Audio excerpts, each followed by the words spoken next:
हा मित्रांनो, आज आपण आलो आहोत शेतामध्ये. चला बघू काय नवीन पेरणी केलेली आहे.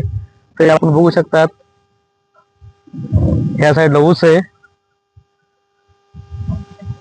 आणि या साईडला बी सोयाबीन करायची. सध्या पाऊस नसल्यामुळे जरा सोयाबीन पेरणी जरा लांबून केलेली आहे. तरी आम्ही 2 एकर केलेली आहे. हे तण आलेलं असं तण काढावं लागतंय. हे असं तण काढावं लागतंय. हे असं तण काढून बांधावर फेकावं लागतंय. म्हणून ह्याच्यामुळे जरा ह्याला फायदा होतो पिकाला. नाहीतर हिनी हे पीक बराबर येत नाही हिनी. त्याच्यामुळे कधी पण पेरणी करताना हे तण काढायला पाहिजे. ते आमच्या गड्याकडून राहिलं होतं हे असंच. हे बघू शकतात. हे ऊसाचं टिपरू आहे. हे बांधावर फेकलंय. चला पुढे. हे बघू शकतात. हे रान आहे आपलं सगळं.